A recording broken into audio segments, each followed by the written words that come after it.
Hola, buenos días para todos. Como siempre, muchísimas gracias por aceptar nuestra invitación a este miércoles de remanso que ya se ha convertido casi que en una institución en nuestros procesos de conversar, de capacitarnos, de aprender unos de otros. Hoy eh, con la angustia, con el dolor y con la tristeza que nos ha generado el terremoto del lunes y con un tema que es como anillo al dedo y tal vez, entre comillas, podríamos decir que premonitorio porque no, no fue un tema que hubiéramos sacado pues precisamente por la coyuntura que estamos viviendo, sino que ya hacía parte de nuestra programación de las actividades que hacemos con el SENA y que en este miércoles de agosto que corresponde a la institución del Servicio Nacional de Aprendizaje, ya estaba programada. Y es el tema de los primeros auxilios en la atención de emergencias del sector funerario. Nos acompaña hoy Diana Patricia Pacheco López, ella es instructora del SENA. Nos alegra pues que estemos acá reunidos para aprender un poco de lo que hoy estamos viviendo por esas causas de la naturaleza. Diana Patricia es instructora del SENA en el área de primeros auxilios, acompaña procesos de formación orientados al fortalecimiento de capacidades para la atención inicial de emergencias y la promoción de la cultura del autocuidado. Durante este año ha acompañado la formación en territorio mediante las aulas móviles del SENA, llevando estos conocimientos a diferentes municipios de Antioquia. Cuenta con experiencia en instituciones del sector salud. Ella eh, es egresada de la Universidad de Antioquia y del SENA, tecnóloga del SENA y actualmente cursa Administración en Seguridad y Salud en el Trabajo en la Universidad Minuto de Dios. Antes pues de darle la palabra a Diana, en nuestro saludo de acompañamiento, de solidaridad y de cariño a todas las personas de Chocó, del eje cafetero, del Valle del Cauca, a nuestros colegas funerarios que están allí, pues frente a la emergencia. Para todos ustedes, nuestro aliento y siempre levanten la mano y déjenos saber de qué manera podemos ayudar, servir y estar ahí para lo que se requiera. Bienvenida, Diana. Muchas gracias y estamos atentos a aprender sobre estos primeros auxilios en emergencia. Buenos días a todos. Voy a iniciar proyectando una presentación. Me cuentan si pueden visualizarla, si me pueden escuchar bien. Sí, Diana, perfecto. Estamos viendo la pantalla y el sonido está bien. Listo. No hay inconveniente, no sé por qué no veo mi cámara, pero mm, le- Aquí lo estamos viendo bien, Diana. ok, listo. Entonces vamos a ampliar acá. Em, Como hablamos al inicio, esta formación vamos a tratar de abarcar las situaciones que podríamos presentar en las instituciones funerarias. Mi presentación, que ya me anunciaron, y iniciamos con toda la parte de seguridad o prevención en el lugar donde ocurren los hechos, lo que normalmente conocemos como seguridad de la escena. El PAS son unas siglas que nos ayudan a saber de qué forma o cómo debo abarcar ese lugar donde hay una persona pidiendo ayuda, donde sucedió un accidente, donde hay una situación de emergencia, lo primero que yo debo hacer es proteger. ¿Cómo protejo yo a esa persona dentro de mis capacidades?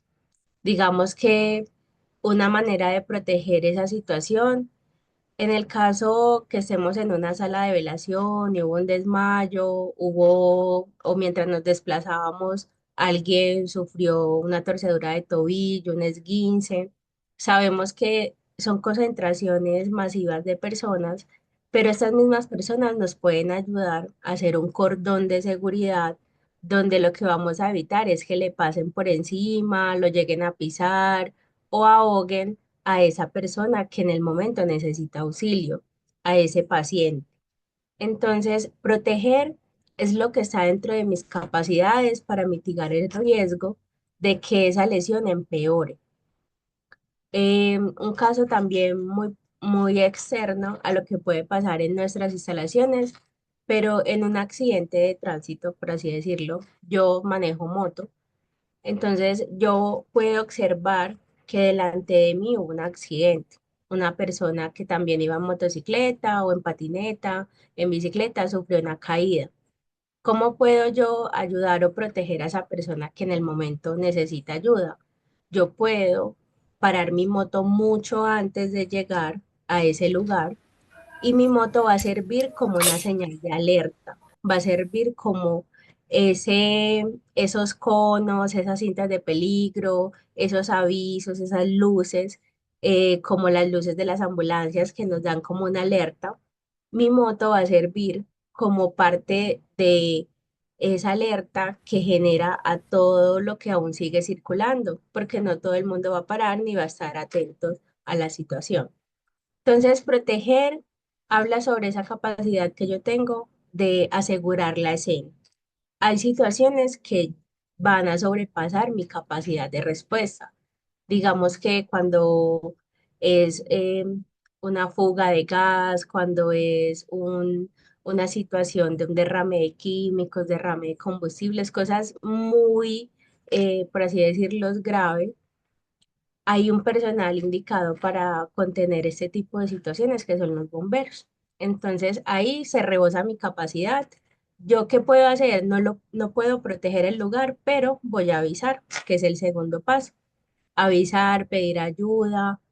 La llamada es muy importante, dar una información veraz, tratar de que la ayuda llegue lo más puntual posible, que no se pierdan, darle puntos de referencias, cuántas personas están lesionadas, qué pasó, cómo pasó. Toda esa situación se debe informar por una llamada. Si es una situación como la que hablamos al principio de que solo fue alguien que se desmayó, el lugar es seguro, es una situación que yo creo que puedo manejar, ahí voy a entrar a socorrer. Cuando el lugar es seguro, cuando digamos ya informe a mi supervisor lo que está pasando o ya pedimos apoyo externo, ahí sí puedo entrar y socorrer, que es el tercer paso. Socorrer viene de la mano de una valoración primaria, viene de la mano de una toma de signos, viene de la mano de una contención, depende de la situación que vamos a ver más adelante. En nuestro botiquín debemos tener estos elementos básicos de bioseguridad, que son guantes, tapabocas y monogafas. ¿Para qué son estos elementos? Son un mecanismo de barrera que evita que nos podamos contaminar de algún agente, ya sea un virus, una bacteria, que pueda tener esa persona que yo no conozco, pero que estoy auxiliando. ¿Para qué me sirven los guantes? Para evitar el contacto directo con cualquier fluido corporal, sangre, vómito, sudor, la persona que tiene mucha secreción nasal o sangrado nasal. Esos fluidos son un vehículo donde viajan estos microorganismos. Normalmente en las manos tenemos microlesiones, ya sea porque nos cortamos muy ras las uñas, porque tuvimos algún tipo de laceración Hay microheridas que son una puerta para todos estos microorganismos. ¿Por qué utilizamos las monogafas y el tapabocas? Su principal función es evitar que cuando esta persona que estamos atendiendo habla, estornuda, tose, eh, tiene algún tipo de interacción, cuando nosotros hacemos todas esas acciones, liberamos unas microgotas que fácilmente viajan y ingresan a nosotros por la mucosa ocular, nasal y por la boca, que son todo lo que cubren las gafas y el tapabocas. Eh, por medio de estas microgotas también viajan microorganismos, entonces es un factor contaminante para nosotros. Esos elementos, como les dije, deben de estar dentro del botiquín. Normalmente vemos que el botiquín es de color rojo, algunos son muy pequeños, también digamos que son muy portátiles, tienen cosas muy básicas. Estas bolsitas rojas se utilizan normalmente para desechar todo lo que utilizamos con esa persona a la cual atendimos.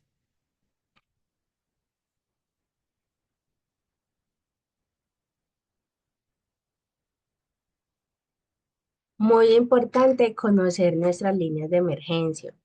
En el área metropolitana tenemos el 123, que es una central donde entran miles de llamadas. Según la situación que reporta la persona que llama, se destina el área encargada. En el caso de una emergencia, como nosotros si nos pasa una persona que sufrió un desmayo, una caída, una parada cardíaca, el 123 va a ser la entidad que nos va a apoyar. Debemos de igual forma ser muy claros, precisos y concisos a la hora de la llamada.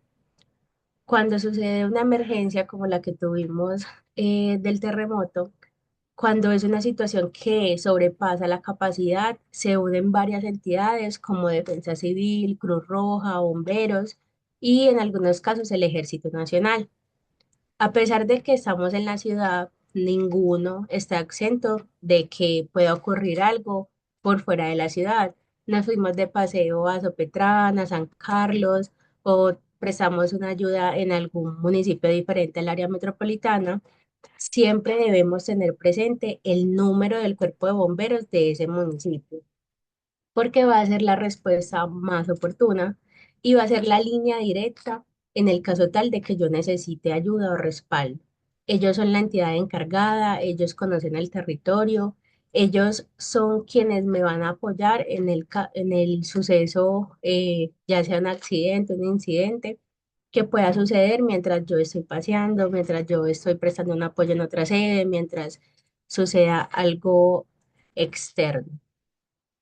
También es muy recomendable tener muy presente cuando viajamos por carretera la parte de las concesiones viales. Las concesiones cuentan con una ambulancia para atender lo que pueda suceder mientras nosotros estamos transitando por esa vía.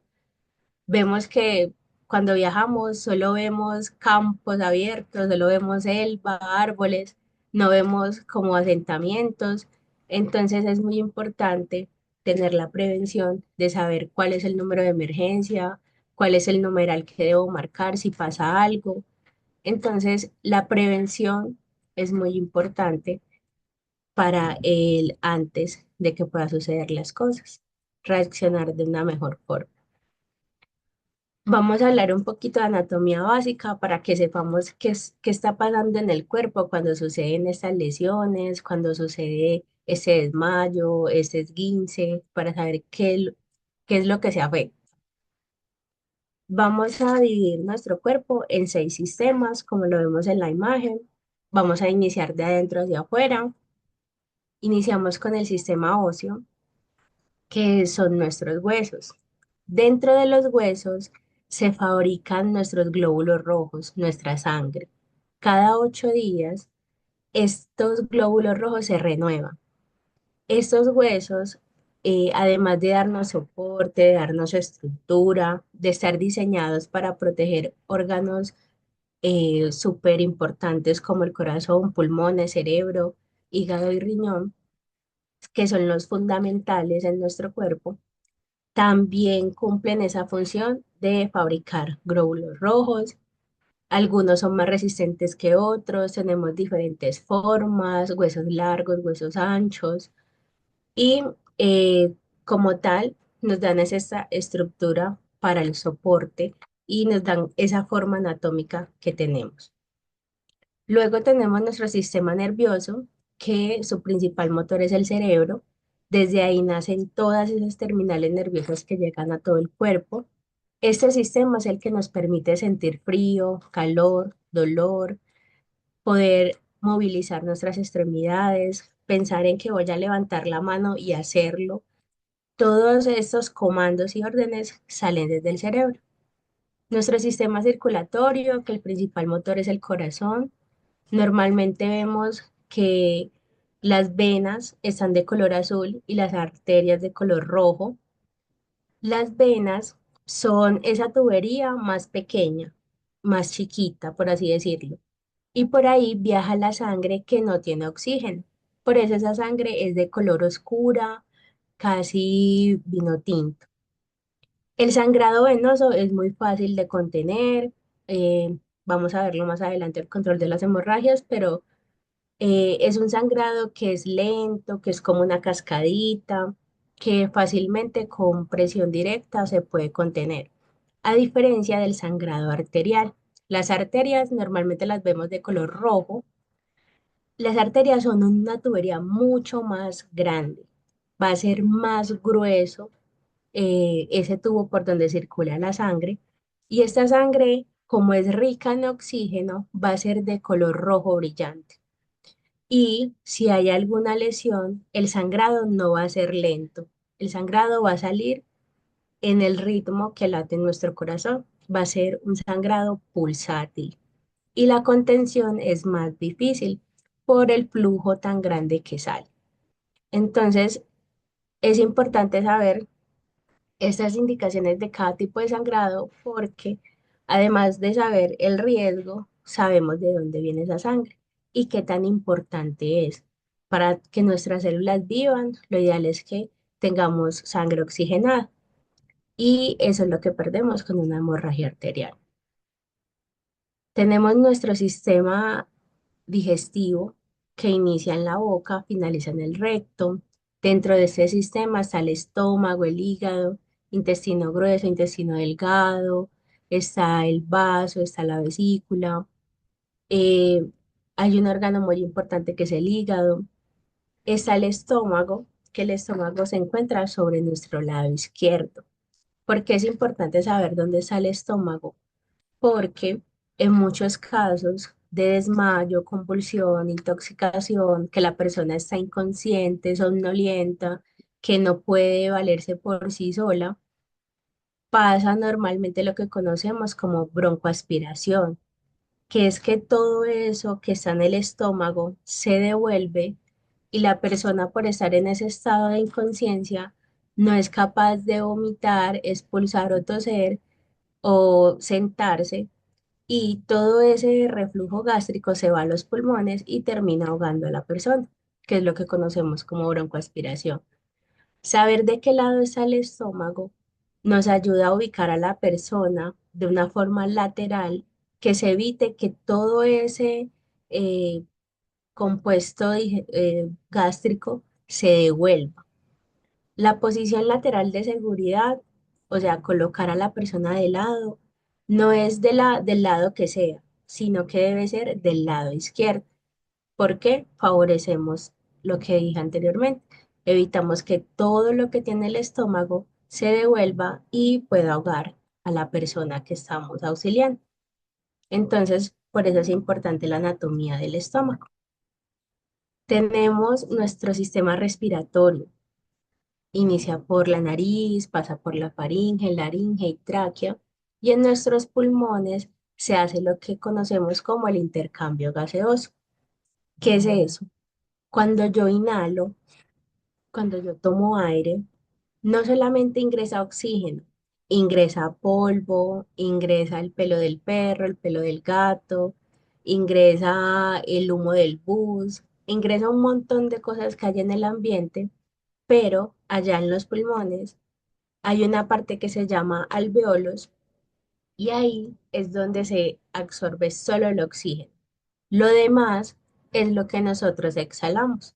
Y ese oxígeno es el que alimenta las células, alimenta la sangre arterial y es la que permite que todo nuestro cuerpo esté vivo. Finalizamos con el sistema muscular. El sistema muscular, imagínenlo como un traje, es como una segunda piel. Él está en todo nuestro cuerpo y su función principal es sostener todo en su lugar, evitar que se me desplace el hígado, evitar que se salga mi intestino delgado, evitar que salga mi intestino grueso, evitar de que salgan mis venas, mis arterias. Él lo que hace es como un vinipel que tengo en todo el cuerpo que evita que cualquier cosa se mueva.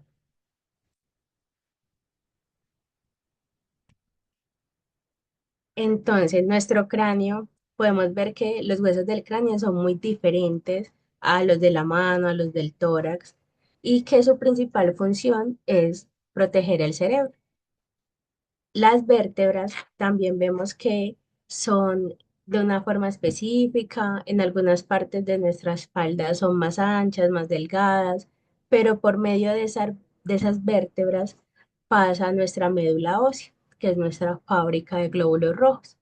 Entonces, son como tal un caparazón o una armadura para estas funciones o órganos que son muy delicados y que son muy importantes. En esta imagen podemos ver el tendón de Aquiles, que nos proporciona estabilidad, movilidad. Vemos que los músculos están unidos a los huesos por medio de unos tendones. En nuestras manos tenemos muchos huesitos, pero todos ellos están conectados por unas articulaciones y esas articulaciones están hechas de colágeno, por eso permiten ser tan flexibles y movilizarnos. En nuestra cara tenemos también, son muchos huesos irregulares unidos por unas grieticas que vemos acá. Estas grietas están unidas por colágeno. Nuestra caja torácica, este hueso que vemos aquí en el centro, es un hueso muy importante porque es el que recubre nuestro corazón, protege nuestro corazón de impactos, de golpes, de cualquier tipo de lesión externa. Es un hueso muy duro, es un hueso muy grueso y que su principal función es proteger nuestro corazón. En una parada cardíaca, este hueso es fundamental porque sobre él es que realizamos las compresiones torácicas. Tenemos nuestras articulaciones que además de ser hueso, también son colágeno.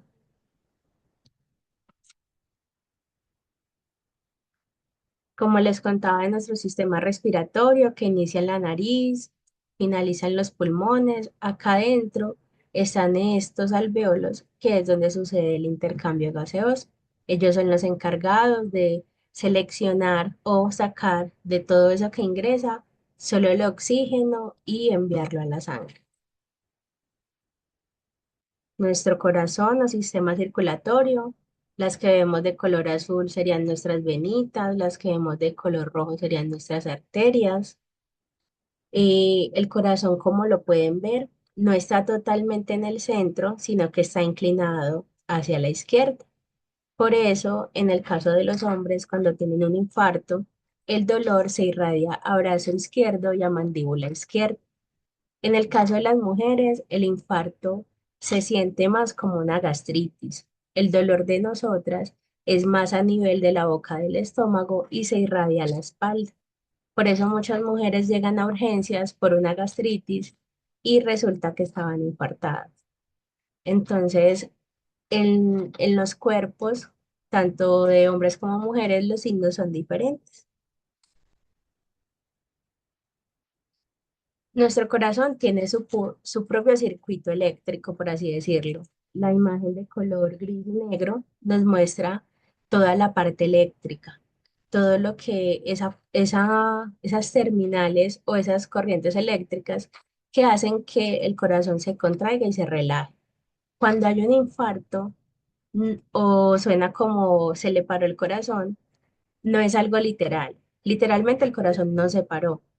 El corazón en ese momento tiene una falla o un bloqueo en cualquiera de estas ramificaciones que provocan que él no se mueva de la forma que debería, que es contraerse y relajarse. Cuando hay una parada cardíaca, lo que pasa es que el corazón tiembla, empieza a temblar como gelatina y eso evita de que él pueda llenarse y contraerse efectivamente y expulsar la sangre. Nosotros con el RCP, cuando identificamos una parada cardíaca, lo que intentamos hacer es lo que vemos en la imagen de color rojo y azul. Cuando nosotros estamos sobre ese pecho, comprimiendo, cuando yo subo las manos, yo permito que el corazón se relaje y se abra y se llene de sangre. Y cuando yo comprimo, inyecto esa sangre a todo el cuerpo. Sangre que ya está oxigenada, que ya estaba en mi cuerpo como tal. Entonces, el RCP en una parada cardíaca es muy importante porque yo voy a estar movilizando sangre oxigenada y voy a evitar que órganos blancos, que son los más importantes, como el cerebro, el corazón, los pulmones, el hígado y los riñones, empiecen a morir. Y eso es lo que me va a dejar secuelas de por vida. Entre más precoz sea la reanimación, menor va a ser la discapacidad permanente que va a tener esa persona. Sistema digestivo, como hablamos anteriormente, tenemos el hígado, tenemos el estómago, la vesícula, intestino grueso, delgado y tenemos todo nuestro esófago. Y como ven, el estómago está sobre el lado izquierdo. Entonces, aquí evitamos que todo lo que está aquí empiece a subir si colocamos a la persona lateral.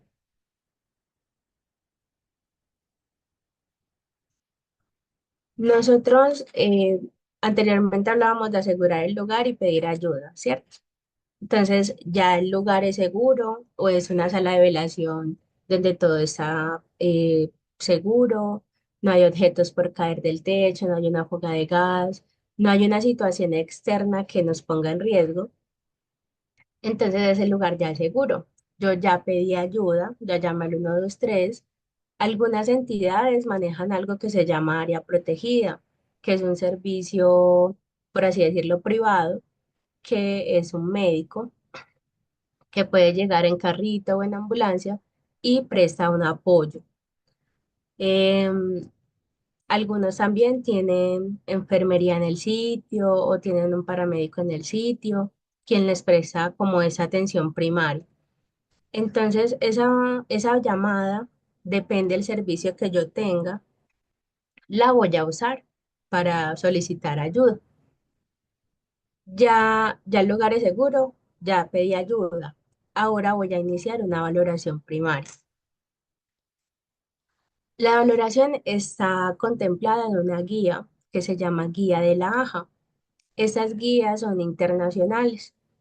Es un manual que se hizo para que yo pueda afrontar una situación aquí en Medellín, en Colombia, pero que de esa misma forma lo pueda enfrentar en Europa, en Brasil, en China. Es algo global, que todos sepamos cómo enfrentarnos a una situación. Utilizamos el alfabeto porque es como todas las culturas aprenden a hablar y a escribir. Entonces el alfabeto es fundamental. Nuestro alfabeto iniciaría por la A, pero eh, estudios clínicos han demostrado que es más importante contener una hemorragia que mirar si la persona está respirando bien. Por así decirlo, ¿qué nos mataría más rápido? Tener una hemorragia eh, arterial o respirar, pero respirar con dificultad. Los estudios clínicos indican que la hemorragia puede causarnos más rápido la muerte. Por eso está el principio de toda la cadena. Lo primero que vamos a buscar en esa persona que encontré inconsciente o que sufrió una caída o que tiene algún tipo de lesión es una hemorragia. Es lo principal. De pies a cabeza yo lo voy a revisar paso por encima de los guantes, la mayoría de los guantes son blancos, y va a ser muy fácil que ellos se manchen de sangre con ese tipo de sangrados. Entonces me va a ayudar a identificar de forma rápida la hemorragia. Luego de contenerla, ya vamos a ver paso por paso, letra por letra, cómo es el manejo de cada una.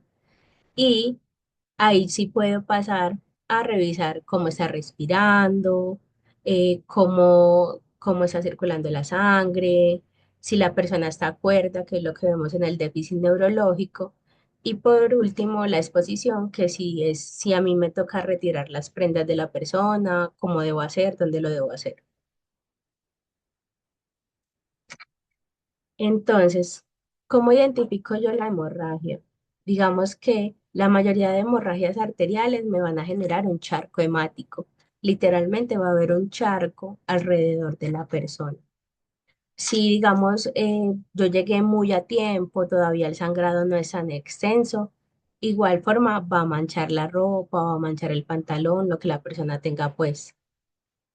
Entonces yo primero debo identificar dónde es el lugar del sangrado, debo exponer esa parte.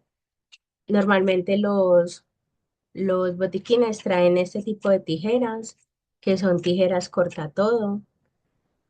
Yo no sé si están viendo mi cámara. ¿Alguno me puede confirmar? Sí, sí, sí. Sí, sí, la estamos viendo. Ah, bueno. Entonces, debo tener este tipo de tijeras, aunque el botiquín la trae, que es una tijera que la punta es roma. Esta punta es la que va a tener contacto directo con la piel de la persona y va a evitar generarle algún tipo de lesiones. Entonces, normalmente lo que hacemos es cortar por la costura del pantalón y exponer la extremidad para evaluar qué tan grande es la herida, si el sangrado es arterial o venoso, para poder hacer presión directa sobre la herida, que es el próximo paso. El paso 3 es, la mayoría de los botiquines tienen este tipo de apósitos, que son apósitos estériles, y algunos tienen estos que son compresas, que son más gruesas, que son más, por así decirlo, absorben más sangre. Entonces, depende, las que tenga el botiquín son las que voy a utilizar. No tengo compresas, no tengo apósitos. ¿Qué hago? Lo que tenga a la mano, una camiseta, un buzo, el resto del pantalón que corté, una chaqueta, una camiseta, una bufanda, lo que yo tenga a la mano, yo lo doblo y me sirve para hacer presión directa sobre esa herida.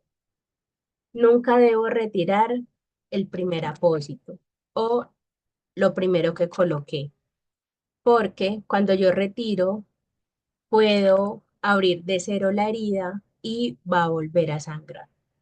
Entonces nunca debo retirar el primero, hago presión directa sobre la herida, como vemos en la imagen, y el sangrado arterial, como les digo, va a ser muy fuerte.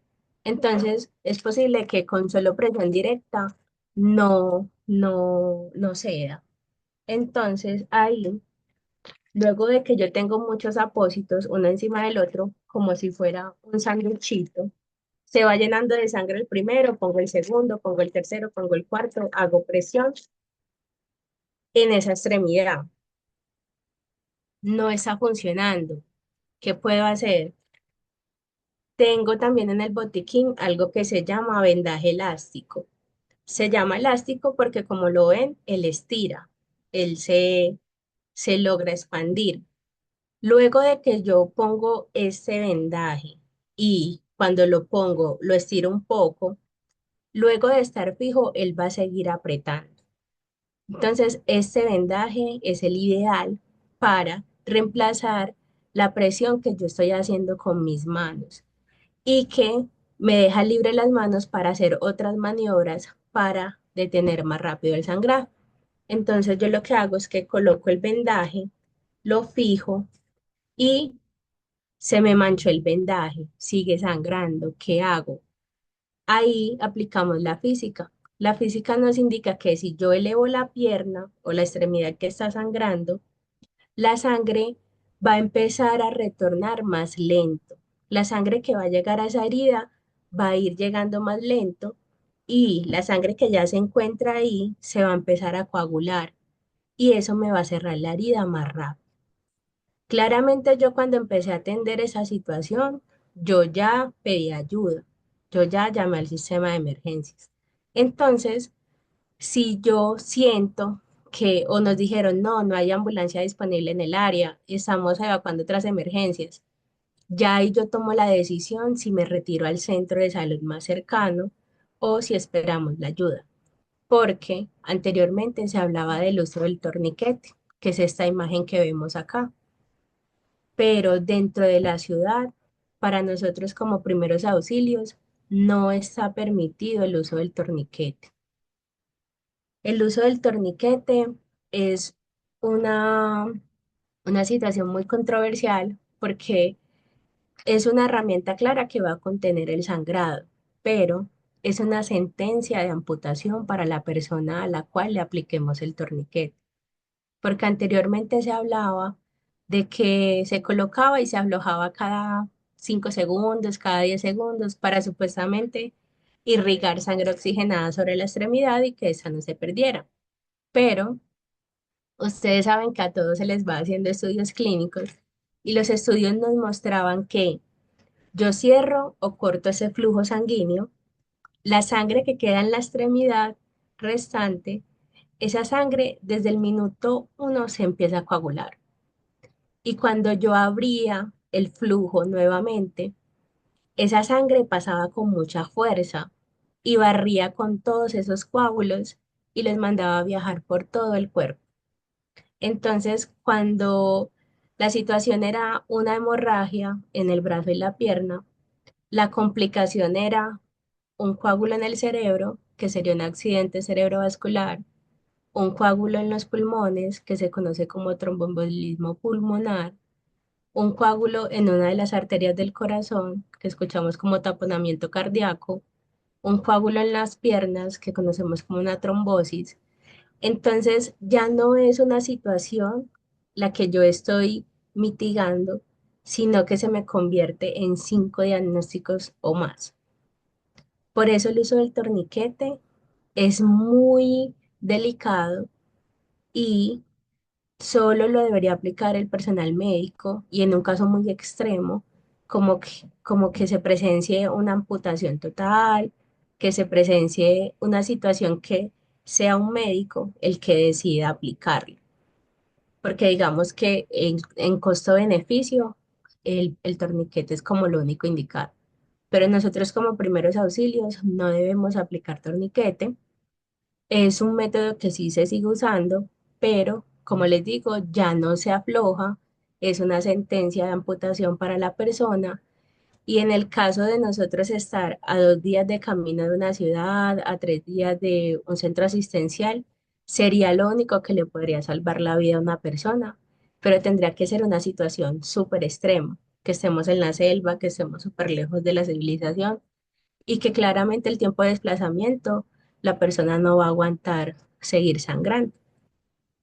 Entonces, quiero que se vayan ahí con ese conocimiento de que sí se utiliza, pero en una situación extrema y que dentro de la ciudad nuestra prioridad debería ser contener lo mejor posible y trasladar o haber pedido la ayuda y saber si la ayuda va a llegar a ti.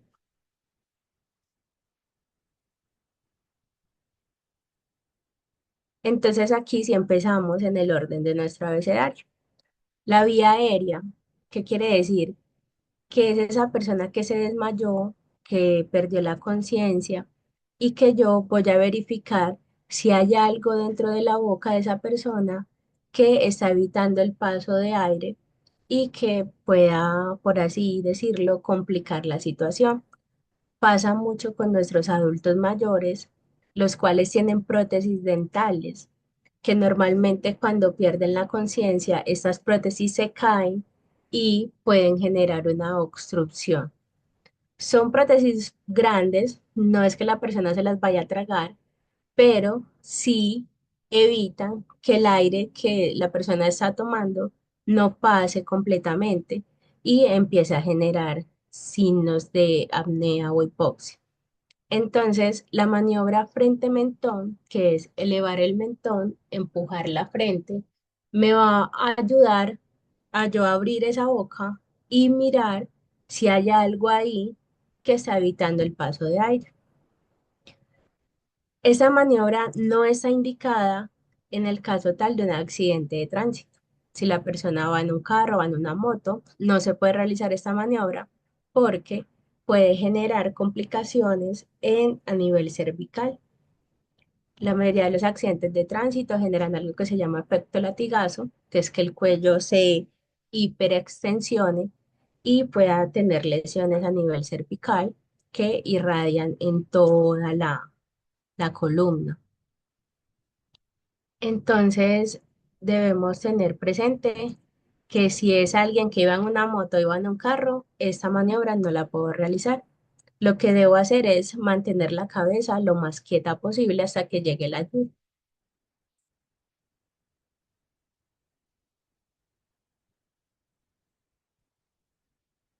¿Cómo evalúo yo la respiración de esa persona que está ahí acostadita o que está inconsciente o que se desmayó?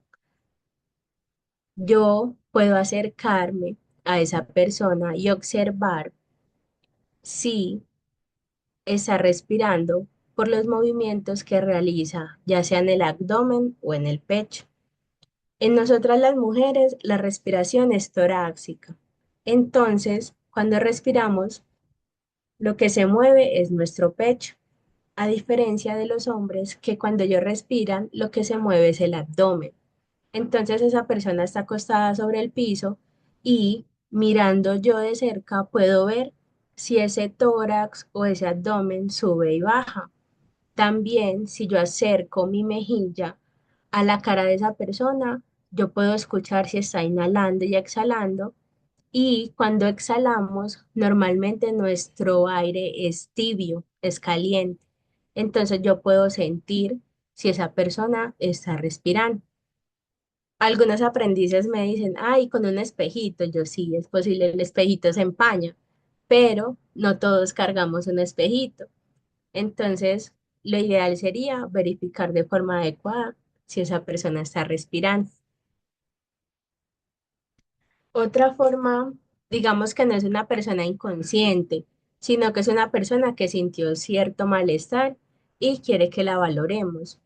Dentro de nuestro botiquín, lo ideal sería tener un aparatico de estos. Eran muy famosos en los tiempos de COVID para medir la saturación arterial.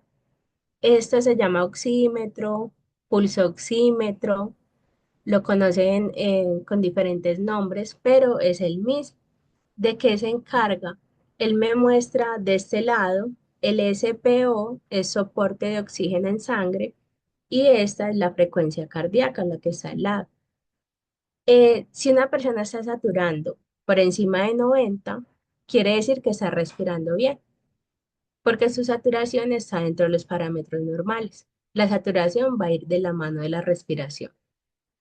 Y el otro numerito es la frecuencia cardíaca. Igual ya vamos a ver tablas de cifras, pero nuestra frecuencia cardíaca debe estar entre 60 y 100 para nosotros los adultos.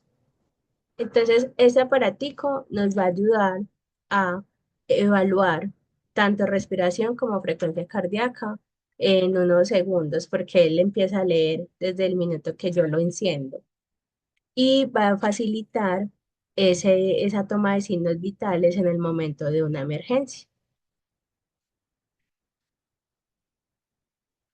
¿Cómo sé si esa persona está circulando bien la sangre?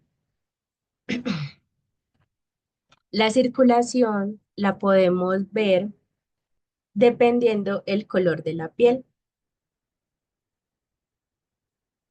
Una persona que no le está llegando sangre, su piel se va a tornar fría, pálida y sudorosa. Entonces, la persona tiene que estar de buen color, tiene que estar a una temperatura ambiente, su piel no tiene que estar muy húmeda. Eh, También evaluamos algo que se llama llenado capilar y el llenado capilar es hacer presión sobre la yema del dedo Yo cuando suelto, en menos de 2 segundos, ese lugar debe estar igual de rojito como estaba al principio. Entonces ahí veo que la sangre llega de forma oportuna, hay un retorno sanguíneo menor a 2 segundos, que quiere decir de que la sangre está llegando a todos los lugares del cuerpo. La circulación también me muestra cuando tengo una hemorragia, cuando hay una pérdida de sangre, la persona se va a tornar, como les dije inicialmente, pálida, fría y sudorosa, que son los signos de compensación del cuerpo.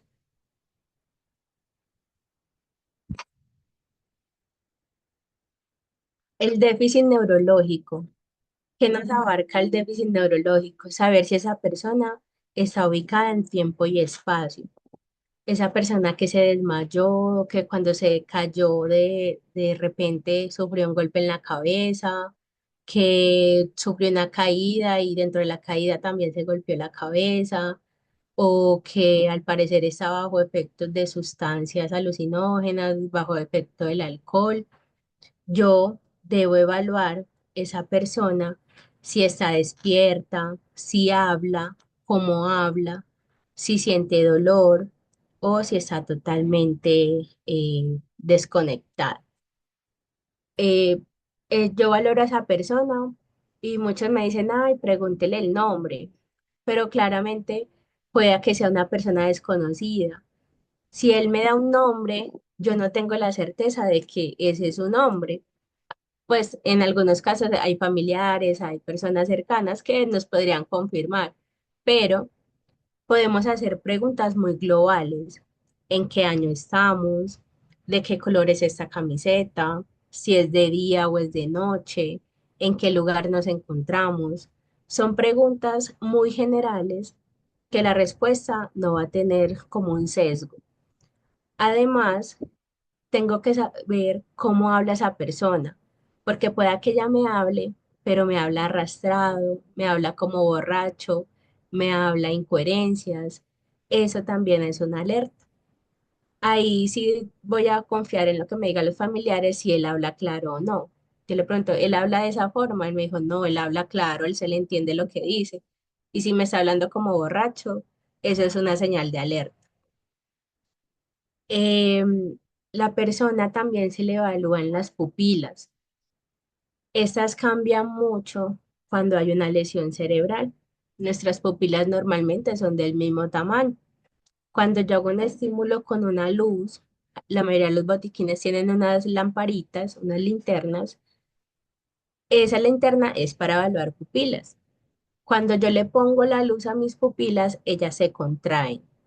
Cuando yo retiro la luz, vuelven a su tamaño normal. Cuando una persona tiene una lesión o está bajo sustancias, las pupilas no reaccionan a la luz.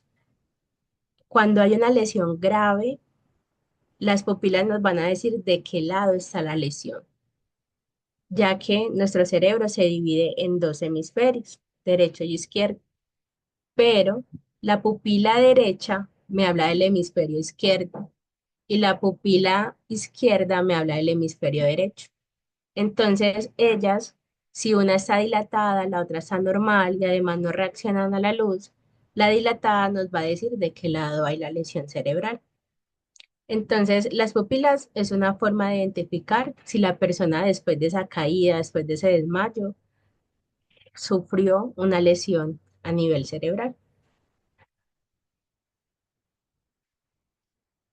La última letra de la evaluación es la exposición. La exposición es retirar esas prendas o como vimos con las hemorragias, abrir ese pantalón, abrir esa blusa para yo poder observar qué tan grande es la herida, cuánta presión tengo que hacer y contener la lesión.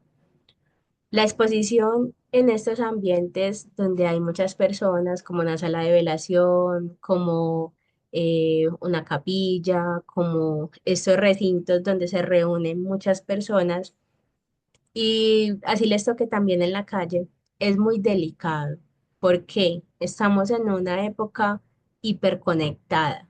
Todo el mundo está grabando, todo el mundo está haciendo live, todo el mundo está con un celular en la mano y exponer a una persona que está inconsciente o que está en una situación de vulnerabilidad puede acarrear una afectación a su buena imagen. Lo que se sube a internet es eterno, a pesar de que se elimine, que se restrinja, de que se borren los videos, siempre hay alguien que hace la copia de la copia. Entonces, retirar las prendas es algo muy delicado, hasta para el personal de salud. La mayoría, hasta que el paciente no está en el cubículo de la ambulancia, ya no está montado en la ambulancia y a puertas cerradas, hasta que no está allá, no se le retiran las prendas. Entonces es muy delicado. Si ustedes tienen que exponer a esta persona, lo ideal es que la trasladen ya sea a la enfermería, la trasladen hacia la habitación que hay en las salas de velaciones, la trasladen a un recinto cerrado donde se proteja su buena imagen, donde no se exponga a videos malintencionados, a amarillismo, a cualquier tipo de daño a su buena imagen. Entonces la exposición sí la podemos realizar, pero tiene que ser muy cuidadosamente. En el caso de las personas con sobredosis de alcohol o drogas, esas tienden a bajar mucho la temperatura, pueden llegar a un punto de hipotermia, porque también el cuerpo tiene un mecanismo de compensación que es la sudoración excesiva. Y esa sudoración, como los empapa, les baja la temperatura. Esas personas se les debe retirar las prendas y cubrirlas para tratar de recuperar el calor corporal. Entonces también se debe hacer de forma muy cuidadosa y con presencia de los familiares, en un lugar cerrado, sin evitar dar paso a videos malintencionados.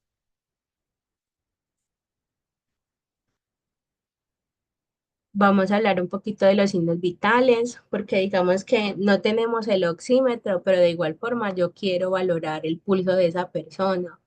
¿Cómo busco el pulso? ¿Dónde lo busco? ¿Por qué lo busco en el pie? ¿Por qué detrás de la rodilla? Cuando tenemos lesiones en las extremidades, a pesar del golpe, de la fractura, de la luxación, del esguince, de la inflamación, yo necesito saber si está llegando sangre a todas las extremidades, buscar el pulso encima del pie, detrás de la rodilla, en la zona inguinal, quiere decir que la sangre está circulando. Si hay pulso, hay circulación. El, el, el pulso en el cuello para las personas inconscientes era el protocolo que se aplicaba en RCP, en el paro cardíaco. El protocolo nos decía, usted encuentra una persona inconsciente, busque el pulso 10 segundos y si no lo encuentra, pide ayuda y empiece reanimación. En todo ese lapso yo perdí como 20 segundos. Las guías actuales, esas guías se actualizan cada 2 años y salen unas nuevas cada 5. Nos dicen que si yo llego y encuentro a esa persona inconsciente, yo no voy a buscar pulso. Yo le voy a hacer un estímulo doloroso, que son los nudillos en el esternón, en ese hueso que vimos grande que está en el pecho, que está recubriendo el corazón. Yo hago presión y hago un círculo y eso le va a generar dolor a la persona. Si la persona no está en un infarto, ella se va a mover, va a intentar quitar la mano a pesar de que esté borracha, intoxicada, drogada. Ella va a mover porque el dolor la va a hacer moverse. Si la persona no reacciona, ahí pido ayuda, digo que es un posible infarto para que lleguen con todo y empiezo a reanimar. Las guías nos dicen que tenemos que ser precoces, que entre más rápido empecemos a comprimir, mejor va a ser la capacidad de respuesta de esa persona. También nos dice que si yo veo signos claros de que es un infarto, veo a ese familiar, un hombre, edad media, se lleva la mano al pecho, se trata de abrazar el brazo izquierdo, se coloca pálido, se ve pálido, se ve con dificultad para respirar, se ve que siente dolor, no se puede mantener de pie, empieza a desplomarse. son signos muy claros del infarto, yo pido ayuda y no dejo ni que esa persona quede inconsciente. La tiro en el piso y empiezo a comprimir, así la persona esté consciente todavía. Porque las guías en esa actualización vieron que entre más precoz sea la respuesta, mejor va a ser la capacidad de esa persona para salir del paro. Entonces es muy importante reconocer los signos. Y el pulso lo podemos utilizar para una valoración más tranquila, digamos que fue esa persona que sufrió un mareo leve, que no perdió la conciencia, que se sentía maluquita y que para darle un parte de tranquilidad tomamos signos vitales y vemos que los rangos están dentro de lo normal. O si alguno está por debajo o por encima, podemos asociar esa sintomatología a lo que pueda estar sucediendo en el momento. El pulso que normalmente evaluamos en una valoración de esa persona que no es nada grave, sino que es más como para darle un parte de tranquilidad, es el que tomamos acá cerca a la muñeca. Todos estos pulsos lo que intentamos palpar o tocar es una arteria, que es la que tiene un flujo más fuerte y es donde vamos a sentir los latidos del corazón. En algunos casos, si no lo hacemos de forma recurrente, es posible que se nos haga muy difícil encontrar el pulso. Entonces, por eso les recomiendo tener este tipo de herramientas en el botiquín, que les va a facilitar y agilizar el trabajo.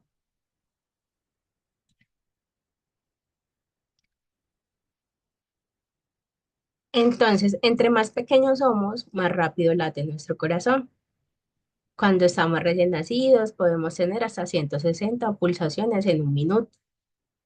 Cuando estamos menor a 10 años, nuestra frecuencia cardíaca en reposo, sin hacer nada, puede ser hasta 120 pulsaciones por minuto.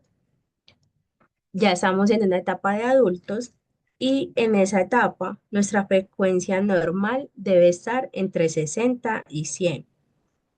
En el caso de los atletas o las personas que hacen ejercicio con regularidad, que son pues muy juiciosos, que van al gimnasio, que corren, que llevan una vida saludable, un estilo de vida saludable, su frecuencia cardíaca puede ser por debajo de 60 y ellos pueden estar en total normalidad. No sienten nada, no se sienten cansados, no se sienten adormilados. Es normal en ellos porque el ejercicio físico regular hace que nuestro corazón crezca más de lo normal. Él es un músculo y al estar haciendo ejercicio, él crece y al ser más grande, su corazón tarda más en llenarse y en vaciarse y por eso su frecuencia cardíaca es más baja. Y también su presión arterial va a estar por debajo de las cifras normales. Entonces, en este caso, para mí que soy un adulto, mi frecuencia cardíaca está en 82 y debe estar entre 60 y 100. 82 está dentro del rango normal. La respiración. ¿Cómo contamos la respiración? Lo ideal es que contemos 30 segundos. Las respiraciones que me den en esos 30 segundos, yo las voy a duplicar porque es lo que me den un minuto. Mi frecuencia como adulto debe estar entre 15 y 20. Si yo tengo en 30 segundos 8 respiraciones, ya sé que en un minuto tengo 16 y 16 está dentro del rango normal. La respiración, no podemos decirle a esa persona que le estamos contando la respiración porque inconscientemente cambiamos nuestra forma de respirar. Empezamos a respirar más lento, más profundo, más pausado y eso va a alterar la toma. Entonces, digamos que si yo le estoy buscando el pulso, yo voy a contar solamente 30 segundos del pulso, lo duplico y ahí tengo la frecuencia de un minuto. Y los otros 30 segundos, sin que él se dé cuenta, voy a contar cuántas veces expande el tórax o mueve el abdomen. Como les mostré, tenemos ese aparatico que además de decirnos cuánto está latiendo nuestro corazón, cuál es la frecuencia de oxigenación que deberíamos tener, lo ideal es que esté por encima de 90. Entonces, si está por encima de 90, quiere decir que yo estoy respirando bien. Ahí vamos de la mano con la respiración. Si está por debajo de 90, hay que mirar si la persona está presentando signos de hipoxia, que es, digamos, baja oxigenación en sangre, que es que la persona se coloca de color azulado o morado alrededor de la boca, la punta de los dedos se colocan azulados o morados, la persona está pálida, fría, en algunos casos puede sentir calambres o hormigueo en las manos, va a tener como mucha dificultad para tomar aire o respirar. Entonces, aquí la persona sí o sí necesita un soporte de oxígeno. Entonces se debe trasladar de inmediato. Tenemos la temperatura. Actualmente manejamos estos termómetros digitales, como los que vemos en la foto. Cuando los encendemos, ellos tratan de tomar como una temperatura ambiente. Cuando dice LO, ahí yo lo puedo colocar bajo la axila. Él va a pitar cuando se ensa la temperatura. Hace mucho tiempo se manejaban esos que vemos acá, que son de mercurio, pero que ya actualmente están casi descontinuados. En tiempos de COVID veíamos estos que eran como de contacto, que lo colocaban en la frente o en los temporales y ahí se ensaba la temperatura. Mi temperatura normal debe ser 37,5. Es lo ideal. Se dice que son principios de fiebre cuando la temperatura está en 38 o 38,6. Y se dice que es fiebre cuando la temperatura está en 39 a 40 grados. En el caso de los niños es muy importante eh, cuando tenemos los principios de fiebre hacer los medios físicos, que son las compresas tibias, el baño tibio, eh, los pañitos tibios. Pasa normalmente que después de vacunarlos les da fiebre, entonces darle lo que normalmente el médico indica o según su peso se le debe dar de medicamento. Y si la fiebre no mejora y llega a 39 grados, debemos ir con ellos a urgencias, porque una fiebre de 40 grados les puede generar una convulsión. Y las convulsiones generan daño neurológico. Ese daño es irreversible. Entonces, en los niños principalmente, la fiebre debemos ser muy cuidadosos con ellos. En los adultos muy pocas veces genera convulsiones. Tiene que ser que tengamos un antecedente de haber convulsionado para que la fiebre nos dispare un episodio, pero principalmente el riesgo es en los niños. Nuestra presión arterial. El botiquín les va a traer un tensiómetro manual, pero ese tensiómetro es utilizado principalmente por personal de salud. Entonces va a ser muy difícil para ustedes que no toman 15 presiones al día, identificar el sonido, mirar según el manómetro dónde escucharon el primer golpe, que sería la sístole, y el último golpe, que es la diástole, asimilar las cifras. Entonces, es más recomendable tener uno digital. El digital trae su brazalete, donde esta manguerita que ven acá debe ir en la parte interna, que es por donde pasa la arteria. Ahí debe ir la manguerita. Y es un brazalete que ustedes se pueden colocar, se ajusta y el tensiómetro como tal es muy fácil de utilizar, solo tiene dos botones, el de encendido. Ustedes lo encienden y él empieza a inflar. Él hace todo el trabajo. Entonces él infla, él infla hasta cierto punto, empieza a desinflar de la forma adecuada, porque las guías nos indican que debemos desinflar cada 2 segundos. Uno con el manual desinfla, pues por la práctica, ya uno desinfla mucho más rápido, pero este lo hace paso a paso. Además de que según las cifras, él nos va a mostrar como un triaje o una alerta. Cuando la presión está bien, nos va a salir acá en verde. Cuando está por encima de 120/80, nos va a salir en amarillo.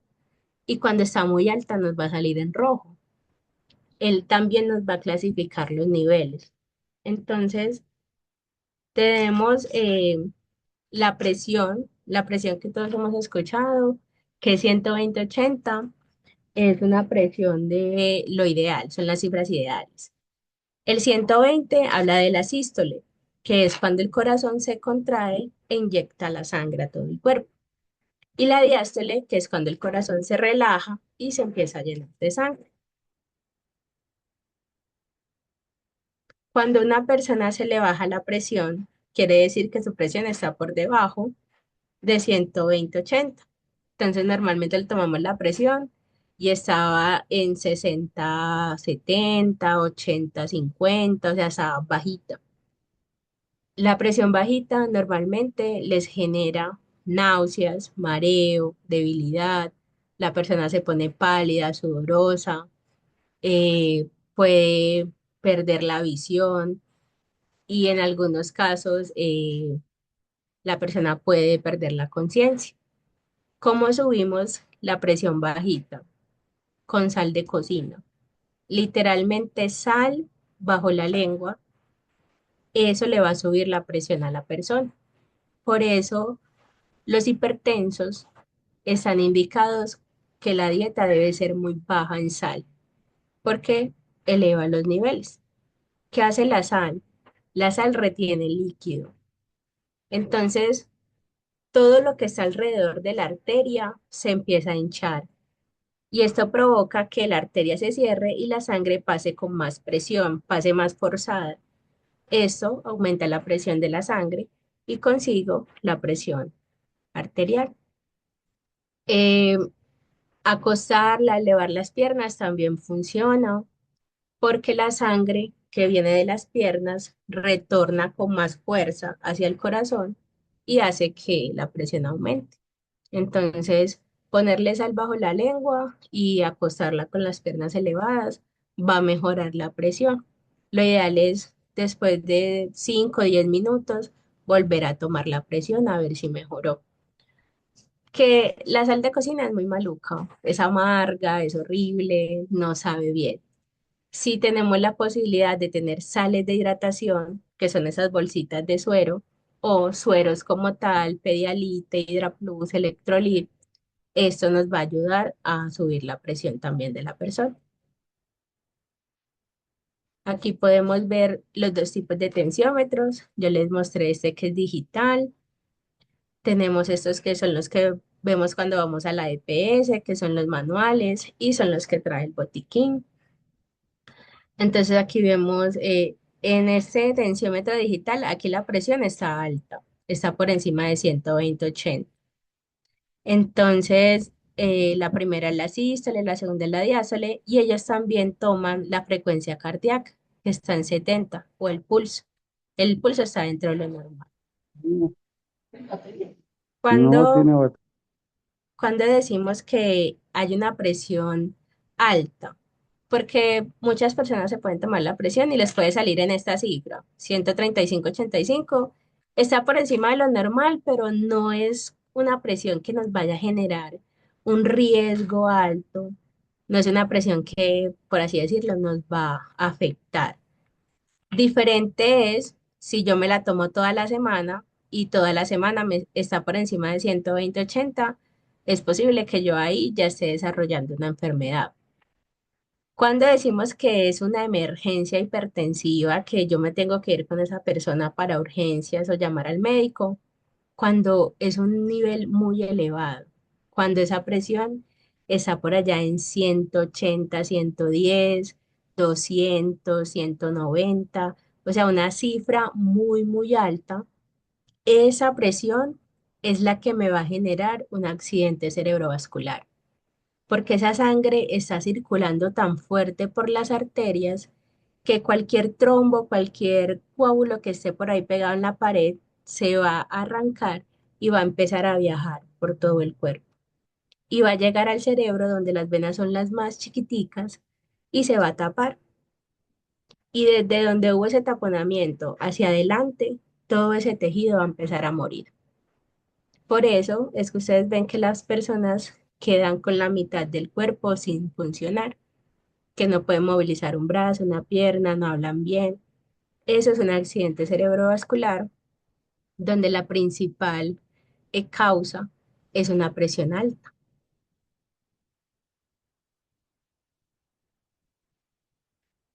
Niveles de azúcar en sangre. También nos pasa mucho asociado al desmayo o al mareo.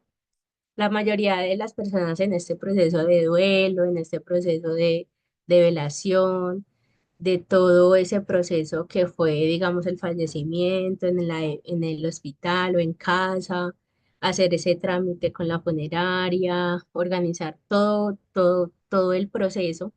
Las personas en ese proceso de duelo se les olvida comer, se les olvida dormir, algunas no sienten como tal apetito, eh, no han descansado de la forma adecuada. El azúcar en sangre va de la mano con la alimentación. Si la persona no ha consumido alimentos, fácilmente se le puede bajar el azúcar y fácilmente va a generar un desmayo. ¿Cómo sé si la persona consumió alimentos? Eh, los familiares me pueden decir si comió, si la persona está inconsciente, pues no va a poder referir o hablar, pero los familiares sí nos pueden contar si ya le ha pasado antes, si tiene alguna enfermedad, si ha consumido alimentos en las últimas 8 horas. Hay un aparatico que se llama glucómetro, pero como ese aparatico es tan invasivo, genera una lesión y genera sangre, por así decirlo, los botiquines no lo traen porque ya se maneja como otro proceso, son cosas más elaboradas. Entonces, difícilmente podemos tomarle el azúcar en sangre a una persona, pero con el solo hecho de saber si comió o no comió, podemos asociar el desmayo a un bajón de azúcar. Literalmente ahí sí nos va a servir el azúcar, porque el azúcar nos va a dar un pico de energía que va a traer a esa persona de vuelta, como quien dice, la va a despertar para que ella pueda tener tiempo de consumir alimentos que van a empezar a degradarse de forma más lenta y el azúcar en sangre se va a mantener, no va a ser simplemente un pico.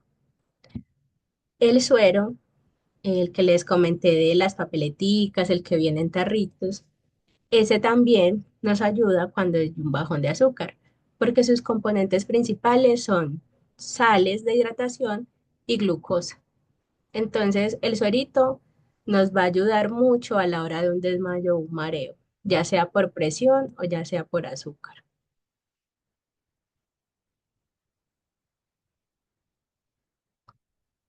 Vamos a hablar de esas lesiones que podrían pasar por una caída, por un accidente, por algún tipo de riña, y son las fracturas. Fracturas abiertas, fracturas cerradas, abiertas como su nombre lo dice, es donde podemos observar la parte ósea o el hueso como tal. Y la cerrada es donde hay una fractura, pero el hueso no se desplazó, se quedó en su lugar. Pueda que en la extremidad haya un hematoma o haya una inflamación, un morado, un signo de que ahí hubo un trauma. Normalmente podemos ver una deformidad, esa muñeca debería ser recta y ahí vemos una deformidad, una curvatura, una inflamación.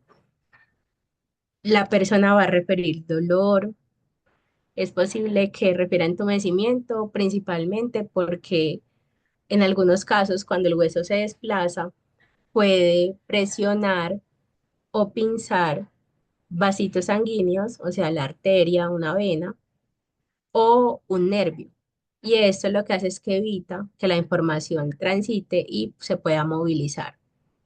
Cuando, digamos, vamos a colocar el manejo de estos, siempre es con inmovilizadores que también están en el botiquín. Cuando tratamos de movilizar la extremidad, es posible que sintamos un chasqueo, que es como cuando rozan esos dos huesos que están ahí partidos. Eh, la persona va a limitar la movilidad porque además le va a ayudar a contener el dolor. Entonces, hay una deformidad evidente en esa extremidad. Yo siempre la voy a elevar por debajo y por encima de la deformidad. Y ahí es donde voy a utilizar estos inmovilizadores que vemos acá, que normalmente están en el botiquín. Ellos tienen la forma, nos dicen cómo plegarlos, traen estas cintas para fijarlos. Es lo ideal que vamos a utilizar en el momento de esas lesiones. Estos de cartón, pues son más utilizados como por cuerpos de bomberos y demás. Otra cosa que nos puede pasar muy fácilmente es un esguince. ¿Quién no se ha torcido un tobillo? ¿Quién no se ha doblado un tobillo? El esguince es el sobreestiramiento del ligamento que tenemos en el tobillo. Estas cuerditas que ven acá es el ligamento. Son como unas fibras, como un montón de hilos. Cuando yo tengo un esguince, esto se sobreestira y se inflama.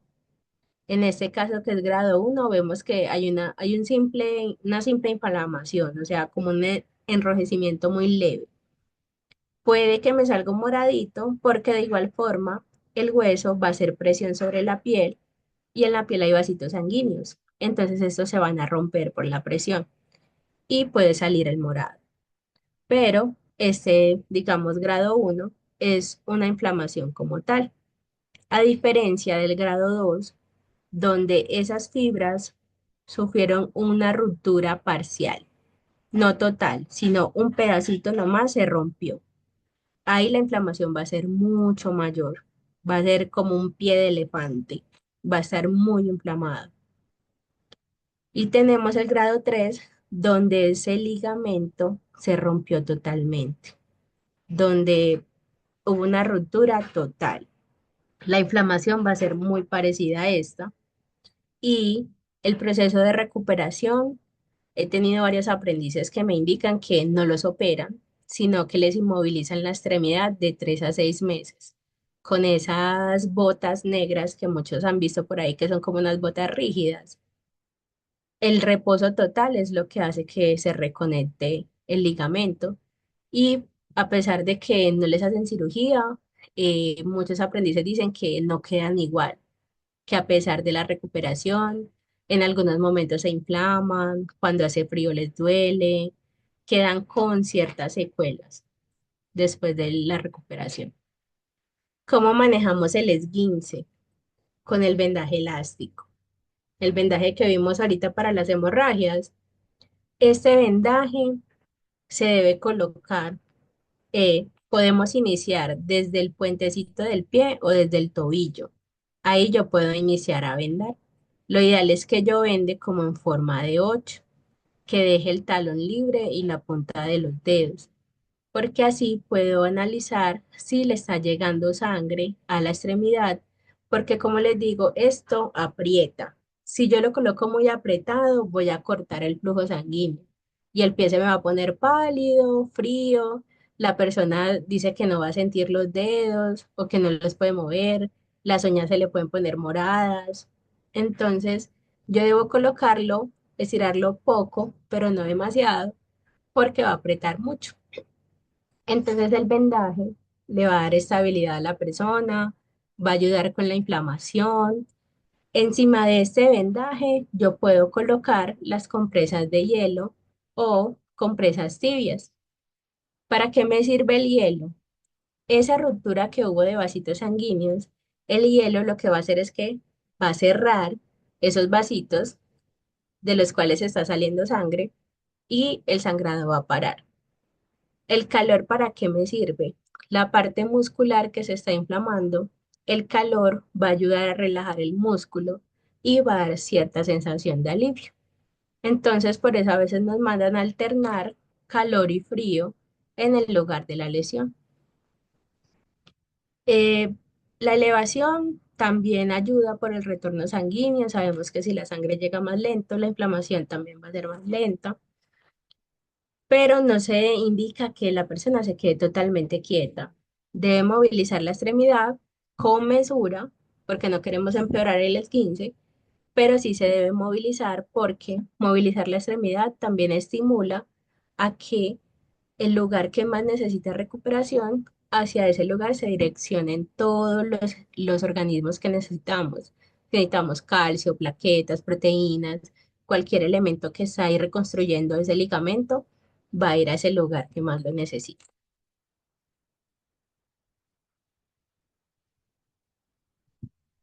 Una situación muy común que todos hemos tenido, los raspones, las abrasiones, los pelones, como ustedes conozcan este tipo de heridas, son muy comunes, es lo que normalmente nos pasa cuando nos caemos en la calle, cuando pisamos mal, cuando estábamos chiquitos y nos caíamos en la bicicleta, en la patineta, en los patines. Estas heridas son las más comunes y todas las heridas se deben limpiar, todas sin importar. Se deben limpiar con apósitos estériles, solución salina o agüita del grifo, agüita limpia y un agente químico, que puede ser un jaboncito quirúrgico, un yodo, espuma, isodina espuma, esto es clorexidina, que es un jabón químico. Y los botiquines todos traen un agente químico. Todas esas heridas yo debo limpiarlas. Estos paqueticos traen 5 apósitos, algunos traen 4. Entonces lo ideal es que eh, abramos de forma adecuada, porque he tenido aprendices que empiezan a tratar de abrirlo con la boca y no, ahí contaminamos eso. Ellas traen como unas pestañitas. Estas pestañitas fueron creadas para abrirlas de forma fácil. Entonces yo abro el paquete y aquí vemos la cantidad.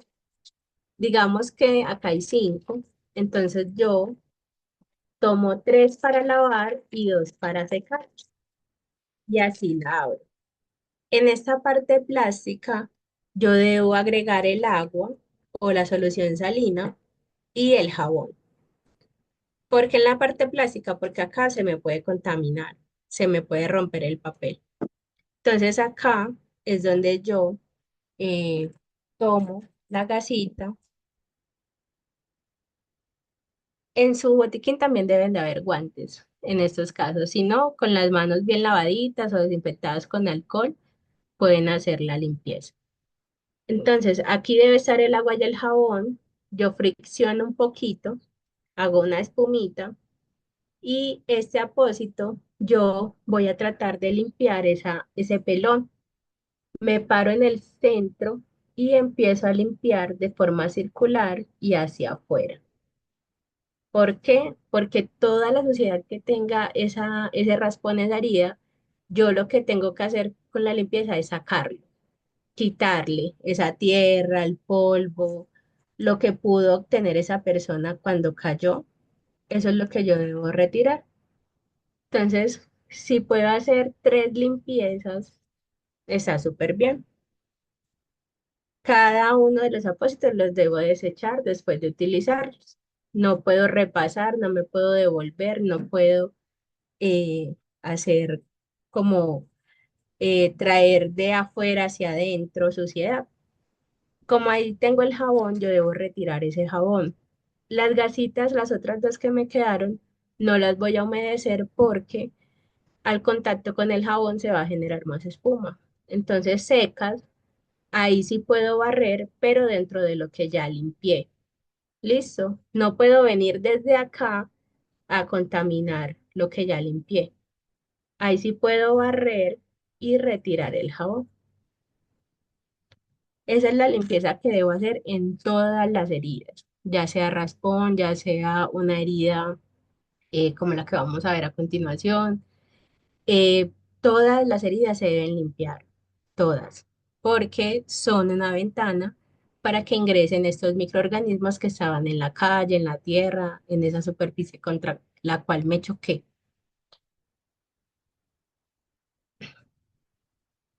Tenemos estas que son muy comunes en los niños y que son heridas con unos bordes muy finos que fácilmente podemos cerrar con estos punticos que vemos acá en la imagen, que son los punticos mariposa, mientras llega la ayuda o mientras se direccionan a un centro asistencial, porque en algunos casos sí necesitan sutura.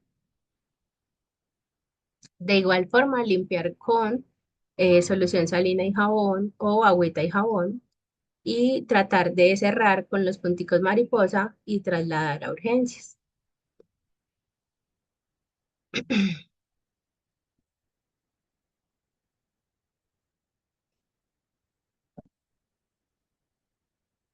Tenemos las contusiones, que son esos golpes muy fuertes, que como lo ven en las imágenes generan un daño a nivel de vasitos sanguíneos y por eso se ve el morado, se ve el rojo, se inflama. Estas son lesiones que suceden normalmente en lugares donde tenemos tejido muscular, como por ejemplo la pierna, la parte de la cadera, esto hace parte del cuádriceps, casi la rodilla. Entonces, esos lugares donde tenemos más amortiguación, por así decirlo, donde hay músculo, donde hay grasa, se generan estos morados muy grandes que no son como un causal de complicación, sino que son heridas que son un poco lentas para desaparecer. Este morado puede tardar hasta 3 semanas en disiparse. Inicia muy oscuro, luego va a ir tornándose como color verdoso, a la final amarillo, hasta que desaparece. Elementos básicos que debemos tener para el manejo de cualquier, ya sea herida, ya sea esguince, ya sea laceración. Debemos tener siempre un líquido para poder limpiar la herida. Si no tenemos solución salina, podemos utilizar agüita del grifo, el jabón, que puede ser de cualquier marca, puede ser Isodine, puede ser Prepodine.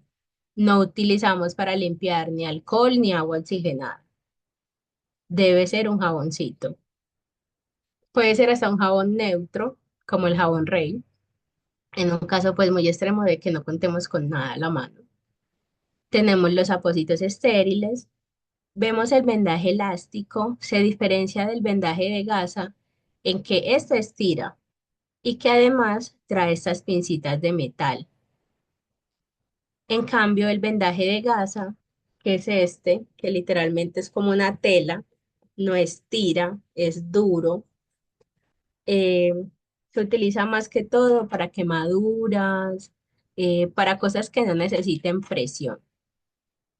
Tenemos el micropore, que con eso podemos hacer los punticos mariposa. La sulfadiazina es lo que conocían como nitrato de plata o sulfato de plata. Esta se utiliza más que todo en los raspones, porque todos sabemos que esos raspones empiezan a segregar como un líquido, como una agüita sangre, que normalmente se pega en la ropa. Y cuando usted llega a la casa, que se retira el pantalón o la camiseta, cuando se quita la prenda, abre de cero la herida y empieza a sangrar de nuevo. Entonces, lo ideal es después de limpiar, aplicar esa cremita, cubrir con un apósito y colocar un vendaje hasta que llegue a la casa. En la casa se puede retirar todo eso. También se puede cubrir con la gasita y fijar los bordecitos con micropore, pero solo hasta que llegue a la casa. No se debe dejar tapada todo el tiempo, simplemente hasta que lleguemos a un ambiente más controlado, que no haya demasiada contaminación para que se infecte la herida. Tenemos las tijeras corta todo que nos ayudan con cualquier situación y el torniquete. Este torniquete normalmente se ve en ambulancias y algunos botiquines más especializados lo traen. Finalmente hablamos de las intoxicaciones eh, que se pueden dar por alcohol. por sustancias, por inhalación de gases y que pueden también ser por alimentos, por bebidas. En el caso de los medicamentos, las personas que intentan atentar contra su vida utilizan medicamentos para generarse daño y también puede suceder de forma involuntaria con nuestros abuelitos. Algunos se les olvida que ya se tomaron el medicamento y se toman hasta 3 dosis el mismo día. Una persona que es hipertensa y se toma 3 veces la dosis, la presión se le va a ir al piso. Y es un abuelito que vamos a encontrar desmayado, descompensado y que debemos direccionar a urgencias. Cuando estamos lavando el baño y mezclamos un montón de productos químicos, además de eso le agregamos agua caliente, generamos unos vapores, nos encerramos en el baño, eso genera una intoxicación. Muchos después de lavar el baño dicen, ay, me está picando como la garganta, me duele como la garganta, los ojos rojos, mareo, náuseas. Entonces es por toda esta mezcla. Las personas que consumen de forma recreativa, ya sea drogas o alcohol, nuestro cuerpo tiene un mecanismo de compensación que es que yo hoy me emborraché con una cerveza, pero a la semana esa misma cerveza no me va a emborrachar, ya necesito tomarme dos para poder sentir el mismo efecto. Y así sucesivamente, hasta que llego a una dosis tan alta que en la primera ingesta me genera una intoxicación. Pasa con el alcohol y con las drogas. Las, eh, las intoxicaciones alimentarias principalmente habla sobre esas carnes blancas como el camarón y el pollo o mariscos y estas carnes tienen una vida, por así decirlo, útil más corta que las carnes rojas. Entonces, por eso se le dicen que no consuma pollo del día anterior o un arroz de camarones del día anterior porque estos alimentos tienden a degradarse mucho más rápido que las carnes rojas. Entonces, cuando consumimos estos alimentos del día anterior, ahí ya hay microorganismos que están descomponiendo esa comida.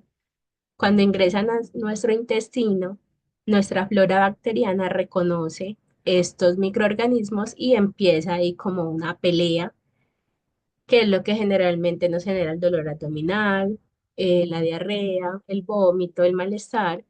Y el mecanismo de nuestro cuerpo para expulsarlo es con vómito y diarrea. Es la única forma que él logra evacuar esos microorganismos. Entonces, todas las intoxicaciones posiblemente nos den los mismos síntomas, el vómito y la diarrea. Y asociado a eso tenemos el bajón de temperatura, bajón de azúcar en sangre, riesgo de ahogarnos por el vómito y también podemos sufrir eh, parte de inconsciencia o algunas personas tienden a desmayarse. El bajón de azúcar también se asocia a que como estamos vomitando y no consumimos nada, nuestro azúcar en sangre baja. Lo que les hablé de la posición lateral de seguridad para las personas inconscientes, vemos que hay un riesgo de ahogo porque yo así inconsciente puedo vomitarme porque el cuerpo va a intentar sacar esa sustancia de mi cuerpo. Y como estoy tan dormido, si estoy boca arriba, me voy a ahogar.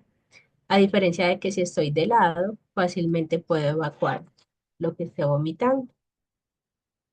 Las personas que en un intento por hacerse daño consumen algún tipo de químicos, debemos evitar generarle el vómito. Este químico cuando ingresó al organismo provocó una quemadura en el esófago, en el estómago, en todo el tracto digestivo. Si la persona vomita, va a empeorar esa quemadura.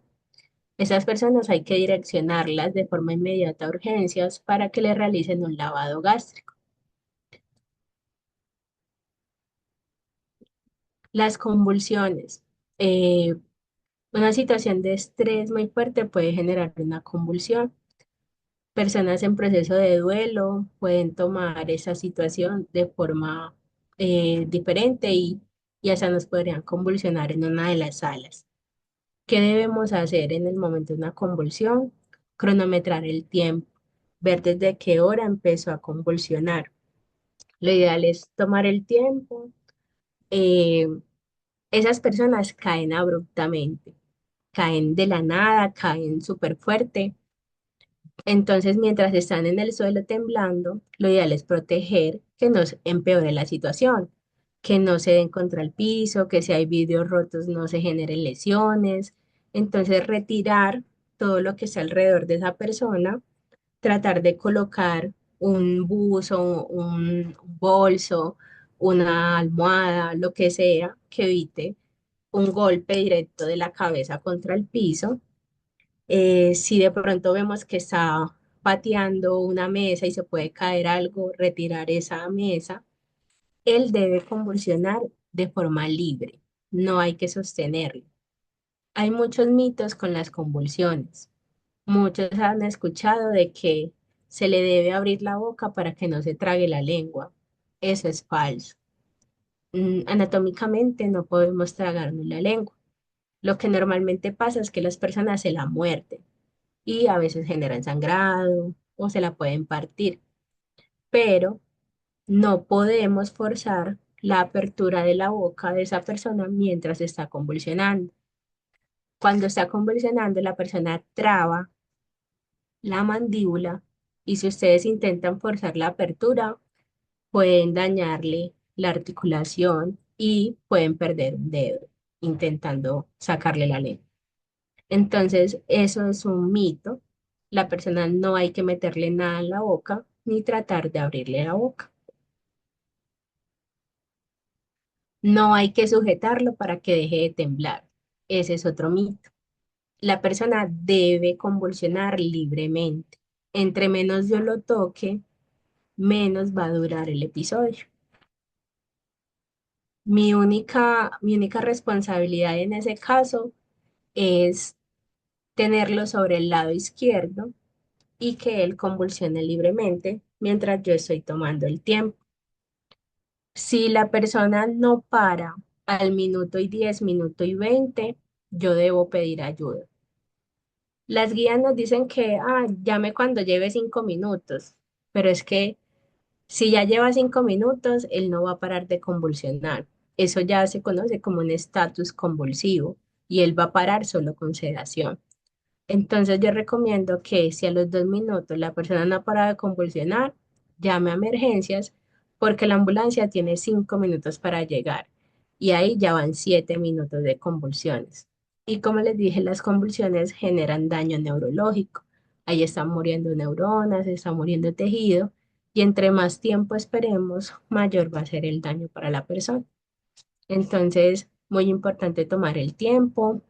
Si al minuto y medio, a los 2 minutos no para, de una llamamos al 123 porque es muy difícil trasladarlo porque la persona va a estar rígida, va a estar moviéndose y cualquier estimulación externa va a empeorar la crisis.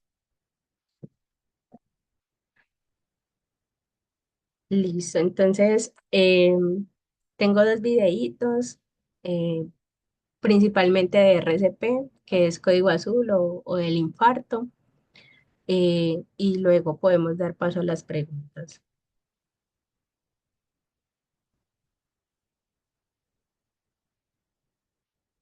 Me confirman si logran escuchar.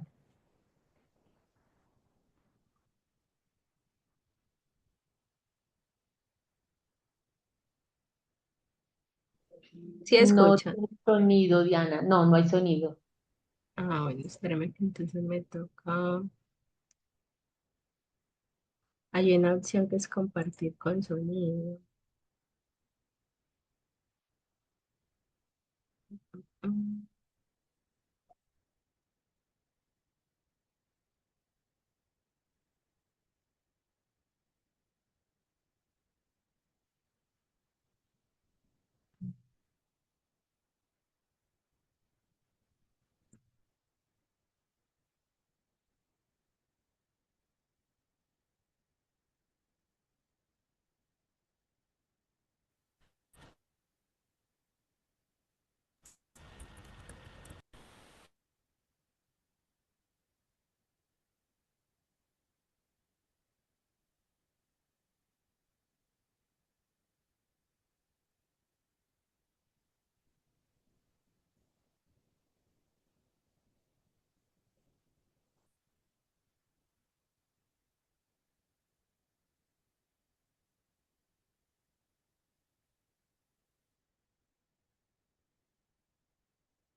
No se escucha aún.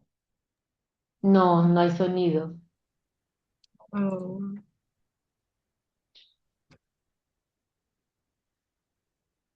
Porque si quiere nos puede compartir el link por el chat para que, pues, digamos, las personas que quisieran entrar a revisar o lo puedan hacer de manera directa.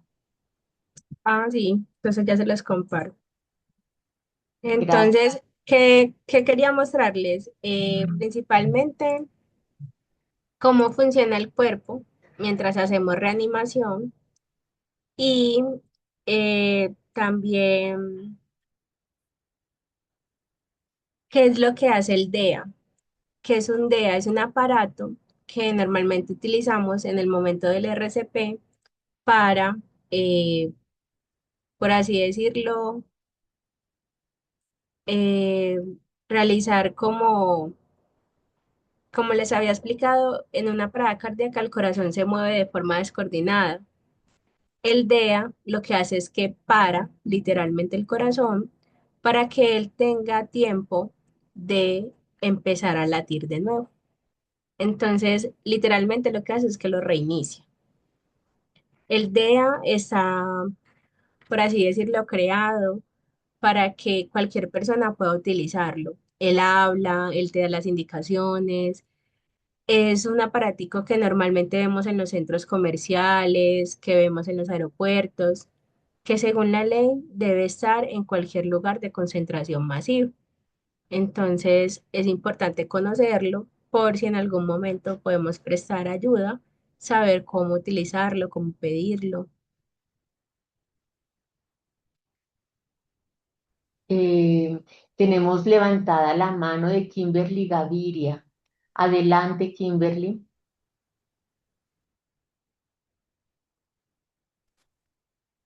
Hola, buenos días. Pregunta, es el mismo desfibrilador, ¿cierto?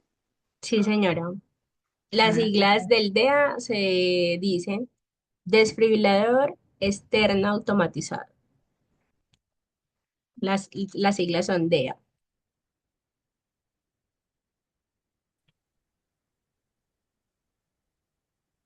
Bueno, estamos atentos a preguntas, a comentarios, A que cuenten eh, sus a experiencias. que cuenten sus experiencias, a que de pronto con lo que ocurrió ahora, pues con lo del terremoto, haya alguna inquietud en particular. Adelante, Salvador, buenos días. Hola, buenos días. Antes que nada, gracias por la ponencia, muy interesante. Creo que a todos nuestros agremiados nos va a servir mucho porque normalmente en nuestras salas de velación a veces sucede mucho de estos eventos, ¿no? Desmayos, bajas de presión, una serie de eventos así. Y es muy, muy importante tener este tipo de conocimientos. Sí, puede llegar a haber también algún infarto, bueno, mil cosas, ¿no? Porque siempre estamos, o más, llega mucha gente con nosotros, puede pasar todo eso. Y, y yo, por otra parte, mi más, les mando un fuerte abrazo a toda la comunidad colombiana por este terremoto tan terrible que tuvieron.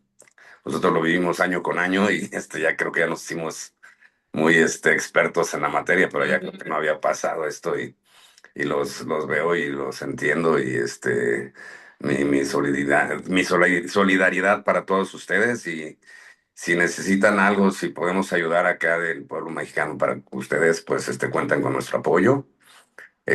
Pilar, pues ya sabes, por mi medio podemos juntar a los de la ANDF, como lo hicimos con Venezuela, que también les apoyamos, y por tu medio que nos indiquen qué es lo que les puede servir para enviárselos con muchísimo cariño y con muchísimo gusto. Muchas gracias, Salvador, por su saludo de solidaridad, por estar siempre pues pendiente de nosotros y claro que sí, les haremos saber eh, qué requerimos y cómo podemos pues como enlazarnos todos en esa solidaridad que nos invita pues a todos estar en un mismo corazón, como ha sido pues la campaña de todo el proceso de rescate y de remoción de escombros y de búsqueda, pues, de personas desaparecidas y de todo el tema también de coordinación con medicina legal. Muchísimas gracias. Bueno, mientras alguien más de pronto se anima a preguntar, en el chat ya tenemos el control de asistencia, el formulario para que por favor lo diligencien. Eh, y bueno, recuerden que la asistencia al 80% de los miércoles de remanso al final del año será certificado por el SENA. Eh, Atentos, pues si hay alguna otra pregunta.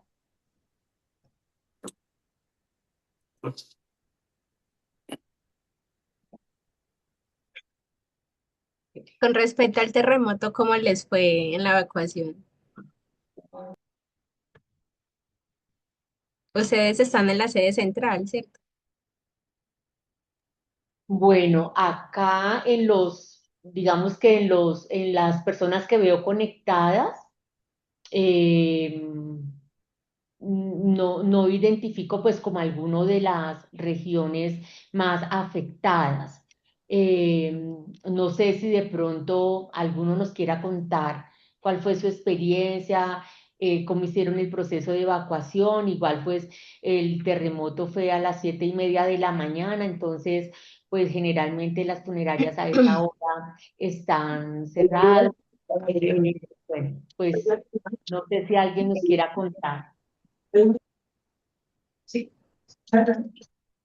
Aquí Kimberly nos dice que enviemos el link ya está en el chat, entonces eh, está arriba, pero pues ya lo volvemos a publicar.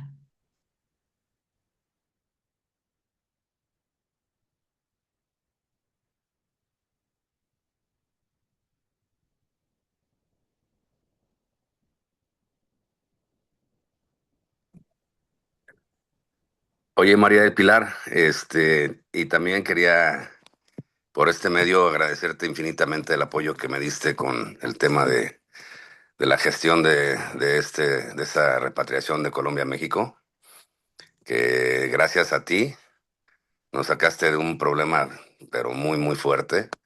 Y no sé, sería muy pertinente que posiblemente pudieras dar una charla de ese tema, porque es muy importante que estemos bilateralmente, ¿no? Ustedes con nosotros, para saber toda la tramitología y que no es capricho de nadie. Es simplemente hay que cumplir con las leyes y afortunadamente, te repito, te reitero todo mi agradecimiento. Y gracias a esta gran asociación que es Remanso, que están muy bien organizados, que de verdad que creo que aquí en México la replicamos y vamos bien, vamos por buen camino. Pero ustedes son nuestros senseis, la verdad, porque han tenido una muy buena organización, muy buena asociación, y sí sería muy, muy pertinente tocar un temita alguna vez de esto. Claro que sí, Salvador. Bueno, de pronto para contextualizar un poco a quienes están conectados, es también una invitación para que tengamos muy presente con qué empresas, con qué colegas y con qué personas contratamos nuestros servicios funerarios, tanto para la prestación del servicio dentro del país como para la prestación de servicios de repatriación, eh, o expatriación, que fue este caso, porque no es lo mismo que nosotros tengamos el respaldo y la garantía de servicios prestados por empresas que están legalmente constituidas, formalizadas, que conocen todos los trámites y todas las normas que se deben cumplir para estos servicios, a contratarlo con informales. Y en este caso particular, pues que de pronto es tomarlo como ejemplo, es un servicio de repatriación que se contrata con unas personas informales que además eh, toman seguramente de internet los logos de una empresa funeraria formalizada para presentar una cotización de un servicio de repatriación de Bogotá a México. Y cuando el cuerpo llega a México, pues no cumplía con las características, requisitos ni buen diligenciamiento de los formularios para poder terminar el servicio en México. Eh, pero pues tampoco tuvieron en cuenta que al momento de generar la factura venía a nombre de otras personas que no tenían nada que ver con quienes habían cotizado. Y pues sí, se pueden generar problemas muy, muy graves, no tanto para el que lo hace acá, porque es desde la informalidad, y pues no hay como maneras pues de pronto de actuar, pero sí para una persona o una empresa formal, legalizada y organizada en México que vio que podía tener un problema muy grave. Entonces, ese es un tema que vamos a abordar en uno de estos miércoles de remanso y pues aquí estamos para servirles en lo que se necesiten. Y bueno, como les decía al principio, es la invitación para que sepamos con quién estamos prestando pues los servicios. Aquí nos dice Funeraria Nazareno, hola a todos, muchas gracias por esta agenda de aprendizaje. En cuanto al temblor, fue un gran susto. eh, Porque nuestra funeraria sí trabaja 24 horas. Afortunadamente se realizó una evacuación con calma y orden. Bueno, muchas gracias por el comentario. Eh, no sé si alguien más quisiera compartir su experiencia. Ya, Eh, em, yo le voy a cantar la mía porque ese día tenía curso. Ese día iba a dictar curso a las 8 de la mañana y normalmente pues yo llego mucho antes. Entonces a las 7:20 estaba reclamando las llaves del ambiente y digamos que el lugar donde reclamo las llaves es un edificio de 4 pisos y debo cruzar un jardín para llegar al ambiente como tal. En ese jardín está el punto de encuentro.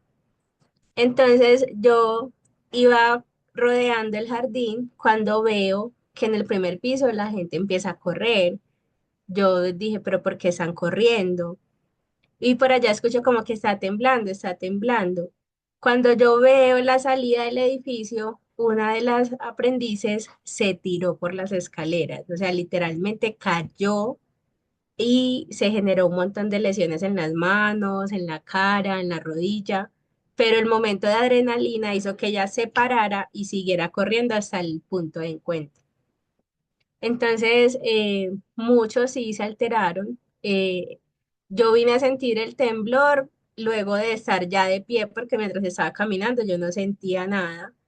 Cuando me quedé de pie orientando a los aprendices a que subieran al punto de encuentro, fue que sentí el movimiento de la tierra y las ventanas del edificio empezaron a temblar.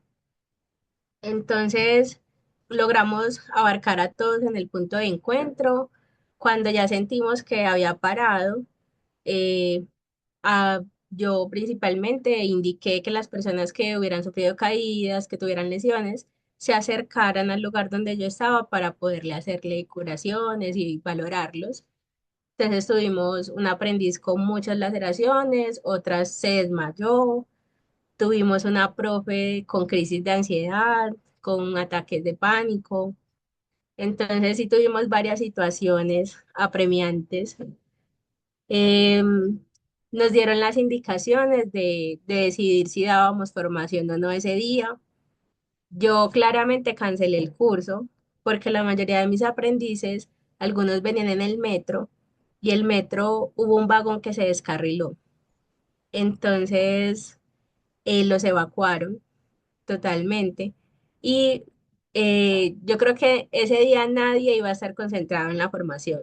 Todos íbamos a estar angustiados por nuestros familiares, por saber cómo quedó la estructura de la casa, por saber si nos iba a tocar evacuar después, por saber cómo estaba todo el entorno familiar. Entonces yo cancelé el curso y les indiqué, pues reagendamos la fecha. Eh, Mientras hubo todo ese proceso de atención a los aprendices, de decisiones administrativas, mientras dejaba como, devolvía las llaves, volvíamos como a la calma, yo pues estuve bien. Cuando yo me transporto en moto, entonces cuando ya yo venía camino a mi casa, mientras iba en la autopista, me dieron ganas de llorar, como una angustia, como una tristeza, como yo, pero tan raro que será. Pero en el momento de la emergencia yo estaba pues concentrada en estar atentos a todos y a la situación. Pero ya como cuando bajó como ese pico de adrenalina que me tenía ahí concentrada, ya empecé a sentir emociones y, y fue muy, muy abrazador, por así decirlo, como esa sensación de angustia por los familiares, por lo que nos hubiera podido pasar o por un montón de escenarios que uno se monta en la cabeza, por así decirlo. Bueno, Diana, pues muchas gracias por compartirlo. Llorar es lo que nos hace humanos también y son las emociones que necesitamos abrazar. eh, pero pues este conocimiento, esta charla y estas indicaciones, eh, pues nos orientan a cómo debemos actuar, porque los funerarios hacemos parte de ese grupo de entidades y de especialistas que debemos estar para atender las emociones y las emergencias, o mejor, las emergencias y todas las emociones que vienen luego de haber pasado por estos sucesos. Entonces, muchísimas gracias, Diana, y muchísimas gracias pues a todos ustedes que estuvieron aquí atentos a esta invitación. Nos vemos el próximo miércoles. No olviden diligenciar su formulario. Bendiciones para todos. Un abrazo. Igualmente, hasta luego. Muchas gracias.